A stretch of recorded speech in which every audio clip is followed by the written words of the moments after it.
여러분을 축복합니다. 서로 인사하십시다. 오늘도 만나서 반갑습니다.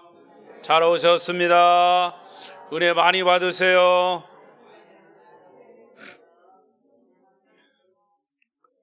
비대면 영상으로 예배하시는 분들 중에도 주의 은혜가 함께 하시길 바랍니다. 오늘 말씀의 주제는 천국의 주인공은. 여러분 천국의 주인공 되기를 원하십니까? 오늘 말씀을 통해서 여러분 모두가 천국의 주인공이 되시기를 바랍니다. 마태, 마가, 누가, 요한복음 이렇게 사복음서 전체를 통해서 보면 그 예수님의 제자들과 예수님이 주로 사역하시고 활동하시는 그런 장면들이 복음서에 기록되어 있습니다. 어떤 신학자는 사복음서에 기록된 예수님의 12제자를 이렇게 평을 했습니다. 항상 예수님을 실망시키는 사람들, 의외의 평가를 했어요. 예수님의 제자들입니다. 항상 예수님을 실망시키는 사람들. 그 말씀을 곱씹어 보면 틀린 말은 아니에요. 그러니까 부정적인 평가를 한 거죠. 왜냐하면 한 번도 예수님의 마음을 만족시킨 적이 없습니다. 미숙하고 부족하고 연약하고 더 나아가서는 아주 세속적인 그런 사람들이 예수님의 12제자죠. 여러분, 예수님의 12제자면 예수님에게 3년 동안 훈련받은 사람, 훈련 받기 전에는 세속적인 사람들이었다 하더라도 3년 동안에 예수님에게 훈련받은 사람들인데도 이렇게 예수님을 실망시키는 사람들의 평가를 한 겁니다.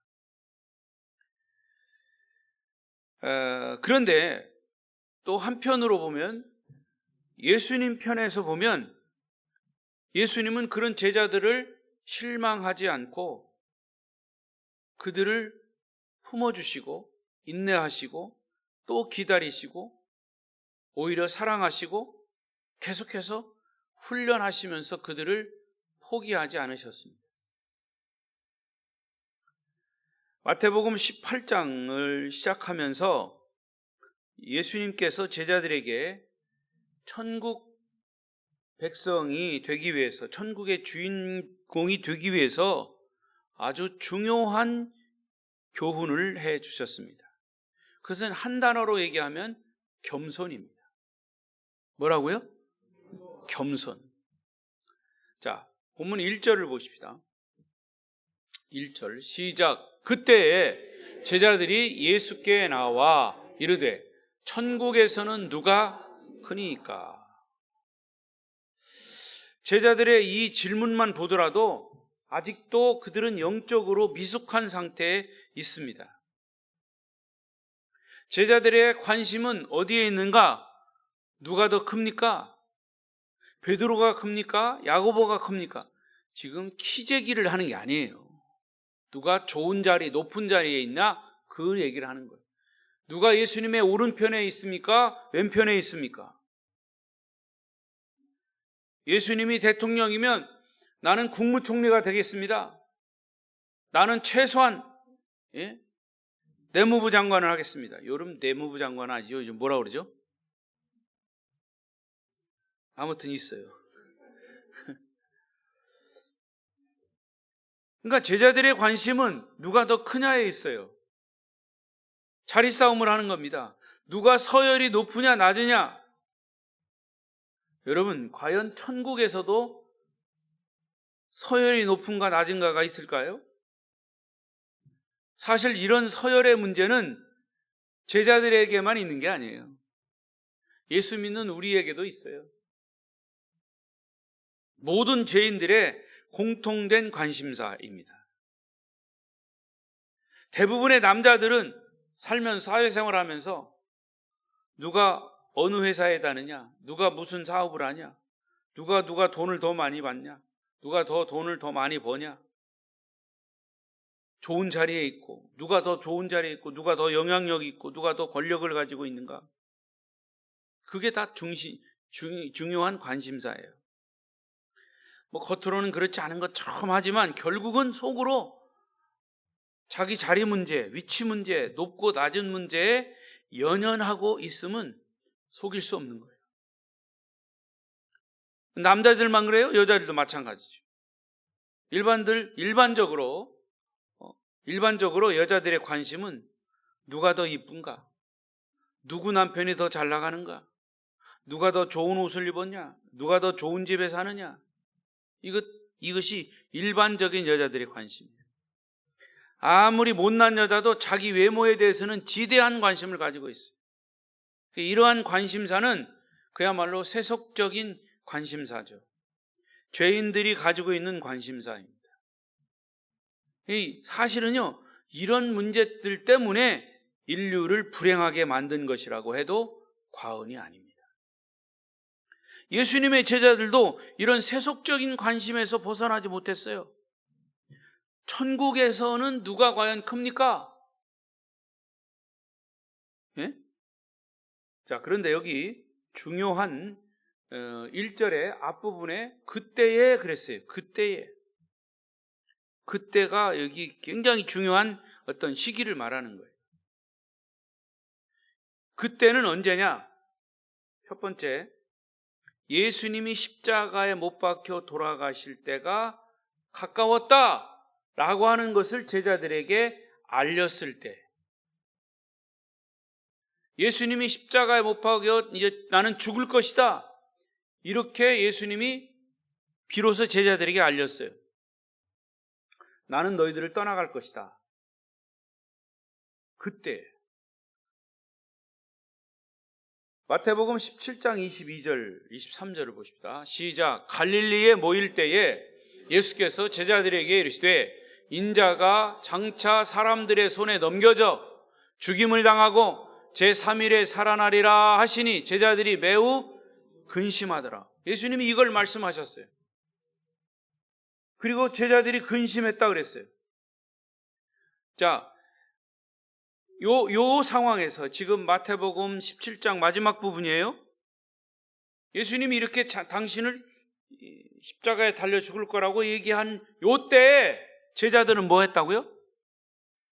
천국에서 누가 크냐 작으냐 이 얘기를 했다는 거죠.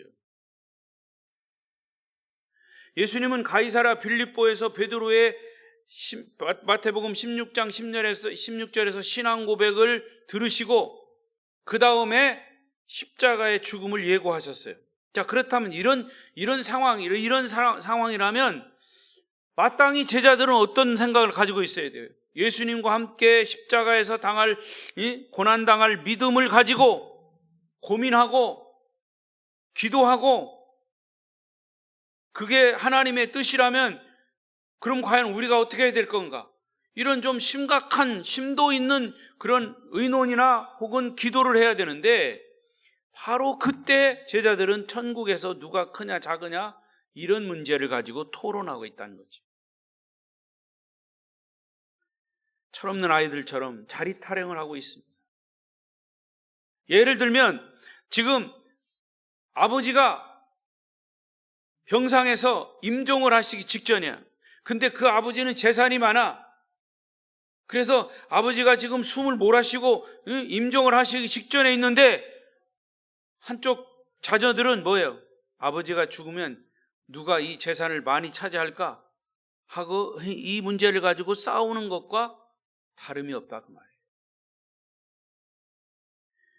여러분, 신앙생활은요 영적인 눈이 뜨는 거예요. 영적인 귀가 열리는 거예요.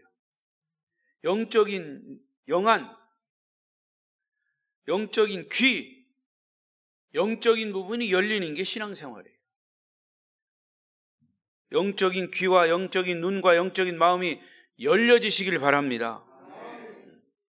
그러면 천국이 보이면요, 주님이 보이면요, 다른 이 세상적인 것들은 아무것도 아니에요.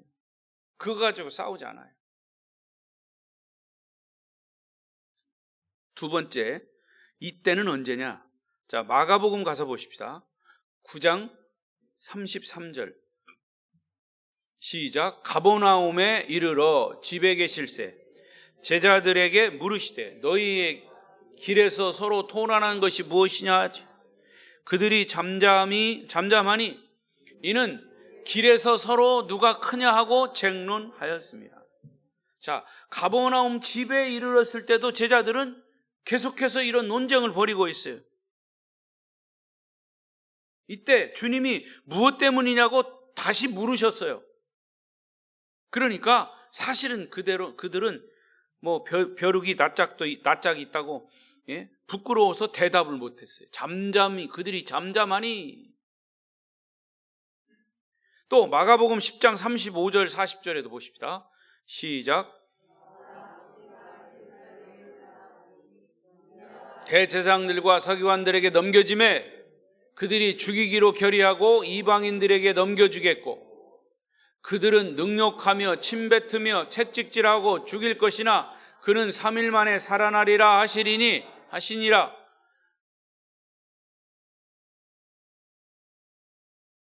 예수님이 하신 이것도 동일한 거예요. 3일 만에 죽을 것이다.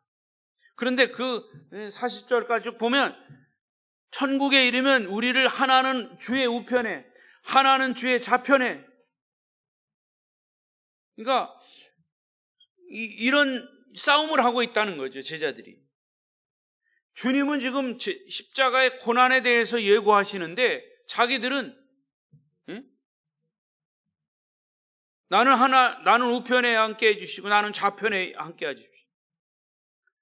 그러니까 엄밀한 의미에서 1절에서 제자들이 천국에서는 누가 큽니까? 라고 하는 질문 자체가 사실은 잘못된 질문이에요.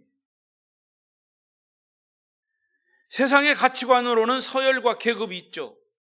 지금도 이 세상이 다 그거 싸움 아닙니까?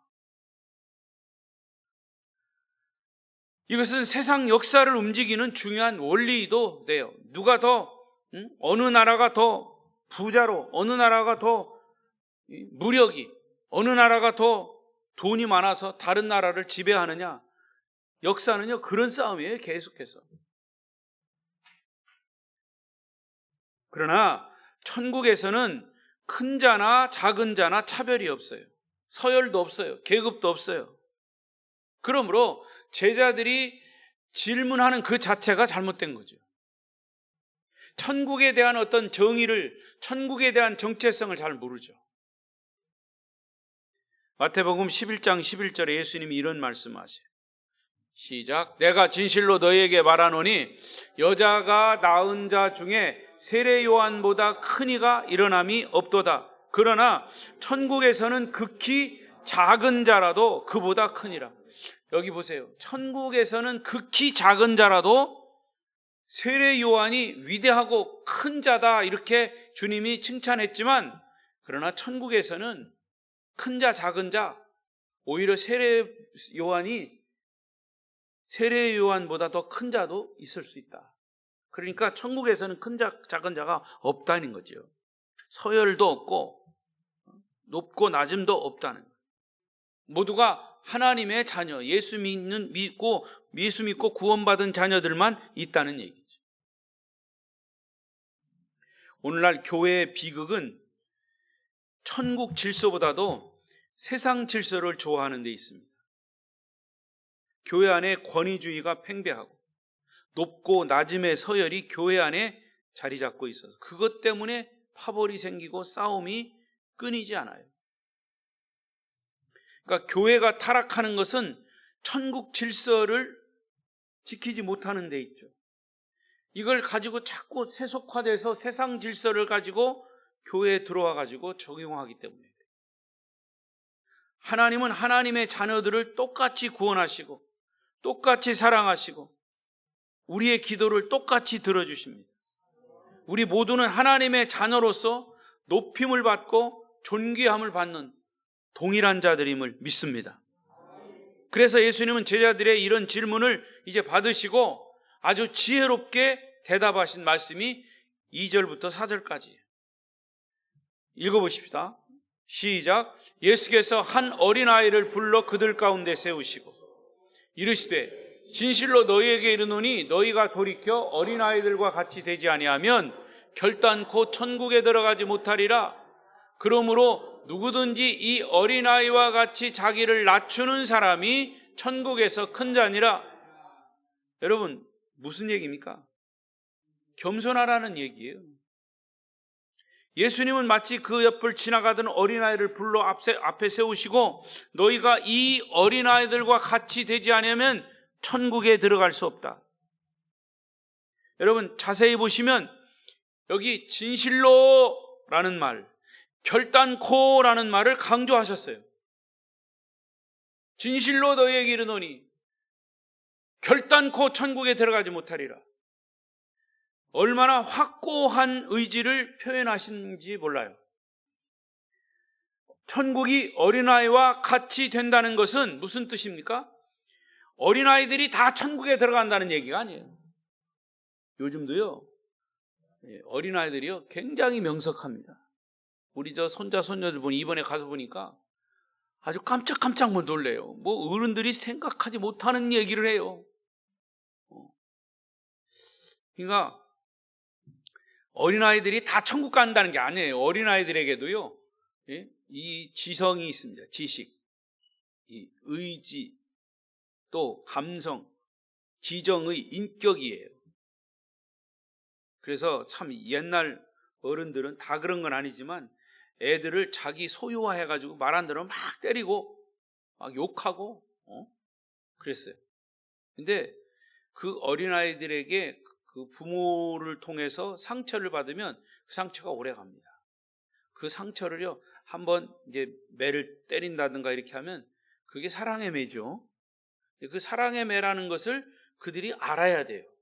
그래서 자기들이 잘못해서 매를 맞는다는 것도 깨달아야 되고, 그렇게 했으면 보듬어주고 용서해주고 그 아픔을 만져줘야 돼요. 바로 이 어린아이와 같다라고 하는 의미는 바로 거기 있으며, 어린아이와 같이 겸손해라. 어린아이들은 겸손하거든요.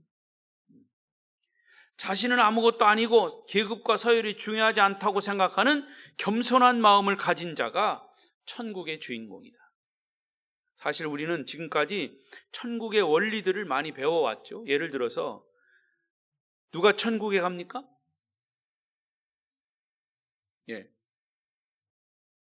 예배 시간에 조는 사람은 절대로 천국에 못 가요. 그러니까 졸지 마세요. 회개하라! 천국이 가까웠느니라. 회개하는 자가 천국 가는 거예요. 원리입니다. 그런가 하면 마태복음 5장 3절에 보면 예수님이 산상공연에서 심령이 가난한 자가 복이 있나니 천국이 저희 것이며, 심령이 가난한 자가 천국의 주인공이에요. 하나님 앞에서 아무것도 숨길 것이 없는 자, 마음이 가난한 자, 천국을 갈 수 있다고 했어요. 또 마태복음 7장 21절에 이런 말씀이 있어요. 시작. 나더러 주여 주여 하는 자마다 다 천국에 들어갈 것이 아니요 다만 하늘에 계신 내 아버지의 뜻대로 행하는 자라에 들어가리. 하나님의 뜻대로 행하는 자가 천국에 들어간다. 천국은 인간의 어떤 공로를 세웠다거나 인간의 노력이나 인간의 생각대로 들어가는 것이 아니라 하나님의 뜻대로 실천하는 자가 들어간다고 했어요. 그러니까 천국은 어린아이와 같이 겸손한 자, 자기를 낮추는 자, 마음이 가난한 자, 하나님의 뜻을 행하는 자, 이런 자들이 천국에 합당한 자라는 거죠. 그러니까 어린아이는 연약하기 때문에 철저하게 부모를 의지하는 의존도가 있어요. 어린아이는 불완전하고 미숙합니다. 그러나 우리는 어린아이의 특징을 잘 생각하면서 우리의 믿음을 점검해 보자는 거죠. 정말 우리는 주님을 철저히 의지하고 있나? 주님의 그 겸손을 배우고 있나? 우리의 마음이 가난한가? 하나님의 뜻을 행하고 있는가? 얼마나 내가 완전하다고 교만하지 않나? 야고보 4장 6절 보십시오. 시작. 그러나 더욱 큰 은혜를 주시나니 그러므로 일렀으되 하나님이 교만한 자를 물리치시고 겸손한 자에게 은혜를 주신다 하였느니라. 천국의 질서는 어떤 이 세상의 질서와 같이 계급과 서열이 아니고 천국의 질서는 겸손입니다. 자기를 낮추는 거예요. 교회의 질서도 겸손이 우선이어야 합니다. 자, 이 말씀에 적용할 수 있는 것이 바로 벌써 한 해를 마무리해야 되는 그런 11월 달, 각 기관 정기총회가 있고요. 정기총회 하면 한 해를 결산하고 또 이제 금년에는 새로운 2024년도에 새로운 이제 일꾼들을 뽑습니다. 각 기관별로, 기관장들, 임원들. 이때 필요한 것이 겸손입니다. 목사나 장로나 권사나 안수집사나 서리집사나 위원장, 회장, 교회 모든 직분도 계급과 서열이 아니라 주의 일을 겸손히 하라고 하는 의미에서 주신 사명입니다. 각 임원의 자리도 자리 다툼이 아니라 내가 내 기관을 섬김으로 교회를 섬기겠다, 주님을 섬기겠다라고 하는 겸손이 필요합니다. 이렇게 얘기하니까 또 나는 그래서 회장 안 합니다. 난 부회장 안 합니다. 난 총무 안 할랍니다. 안 한다고 하는 게 겸손이 아니에요. 그게 지나친 겸손은 교만입니다. 어떻게 하면 내가 주를 섬길까? 그런 마음을 가지고 해야 합니다. 다른 사람들이 다 안 한다고 그러면 제가 섬기겠습니다. 이게 바로 겸손인 거예요. 또 서로 하려고 그러면 서로 하는 것도 감사한 일이죠. 그래서 서로 하려고 그러면 그래서 또 민주주의 방식대로 투표도 하는 겁니다. 그러니까 여러분, 근데 요즘은요, 과거에는 그랬죠. 과거에는 뭐 여전도회 임원도 서로 하려고 그랬습니다. 그러니까 어떤 사람은 뭐 하려고 벌써 운동합니다. 각 기관장 기관 총회 때 보면 벌써 미리 다 전화해가지고 나 뽑으라고, 아무개 뽑으라고 막. 그래서 제가 알고 있는 전에 어떤 교회에서는 하도 그걸 이제 서로 하려고 하니까 제비뽑기를 했어요. 그 담임 목사님이 제비뽑기. 그러니까 투표를 다른 사람이 써서 넣는 게 아니고 10장이면 10장을 놓고 뽑는 거예요. 거기다가 권사회장, 그래서 권사회 다 해가지고 뽑는 거예요. 아니면 이제 그 회원들의 추천을 받아가지고 이분이면 좋겠습니다. 추천을 받아가지고 그 추천 받아 나온 사람들끼리 넣고 뽑는 거예요. 그러면 여러분 참 기가 막힙니다. 꼭 돼야 할 사람이 돼요. 자기가 된다고 막 폼 잡았다는 사람은 떨어지더라고. 기가 막히게 하나님의 일은요. 여러분, 누가 그렇게 뽑혔습니까? 나가 뽑혔어요. 까불다가 하나님 말씀에 순종하지 않다가 나가 뽑혔잖아. 나가 뽑혀가지고 고기 물속에 들어갔잖아요. 기가 막힙니다. 하나님의. 그러니까 하나님의 방법은 제비뽑기예요. 그러니까 제가 말씀드리려고 하는 것은 이번에 제가 이 겸손이라고 하는 이 말씀의 주제로 할 때 각 기관장 총회 때 바로 이것을 잘 적용하시기 바랍니다. 그래서 정말 주를 위해서 기관장도 기관 임원도 너도 나도 다 안 한다 그러면 누가 해? 목사가 다 할까? 목사가 일남전도 회장, 일여전도 회장, 권사회장. 그러니까 각자 분야에 맡은 직분이 있는 거예요. 그거를 겸손하게 내가 섬기겠다고. 정말 안 하겠다고 서로 그러면 내가 하겠다고. 이런 사람도 있는가 합니다. 또 서로 하겠다고 그러면 그걸 잘 민주적으로 방법을 찾아서 투표를 하든가 제비뽑기를 하든가 해가지고 해야지. 우리 교회처럼 이렇게 숫자가 적은 데는 안 한다고 해도 표가 나고 한다고 해도 표가 나요. 근데 이 숫자가 많은 데는요, 별 사람이 다 있습니다. 그러나 정말 아름다운 교회는 아름다운 방법으로 아름다운 모습을 보이면서 직분을 맡아가지고 서로를 사랑하고 서로를 섬기는 그런 각 기관들, 우리 성도들이 되시기를 바랍니다. 저도 이렇게 목회를 오래 하다가 보니까 이제는 남에게 섬김을 받기보다는 남을 섬겨야 하는 위치에 있습니다. 주로 제가 만나는 사람들은 목회자들이에요. 이제 우리 은퇴한 우리 선배들도 있지만 우리 후배들이 많아요. 그래서 후배들이나 동료들을 만나도 내가 먼저 돈지갑을 열어야 돼. 다른 교회 애경사를 볼 때 앞장서서 제가 해야 됩니다. 선교비도 나눠야 됩니다. 제 깜냥껏 하는 거죠. 깜냥껏. 여러분, 알다시피 벼는 익을수록 고개를 숙이는데 인간의 겸손은 세월이 지날수록 어렵다는 생각이 들어요. 때로는 자기를 내려놓아야 되고 자기를 낮추어야 하고 자기를 포기해야 하는 것이 겸손입니다. 자, 오늘 말씀의 결론입니다. 예수님이 우리에게 가르치신 이 겸손의 방법은 내가 죽어야 내 영이 사는 것이 기영적인 원리예요. 그 방법이 승리하는 방법에는 틀림없습니다만은 그것처럼 어려운 것이 없어요. 그래서 조그만 자존심, 조그만 말 한마디 때문에 내 자존심 상하면 막 분노가 일어나고 그래서 싸움이 생기는 거예요. 그러나 우리에게 고난이라고 하는 시험을 통해서 우리를 겸손하게 만드시고 이게 하나님의 방법이에요. 고난이라고 하는 시험에 통과하는 사람도 많지도 않아요. 그렇다면 어떻게 겸손해질 수 있을까? 방법은 하나예요. 자기를 끊임없이 죽이고 낮추는 거예요. 이 방법은 예수님이 직접 실천하셨어요. 아무리 예수님 삿대질하고 침뱉고 이 음모를 다 꾸며도 예수님은 침묵하셨어요. 그리고 그냥 다 받으셨어요. 그걸. 이게 예수님이 우리에게 가르치신 겸손의 방법이에요.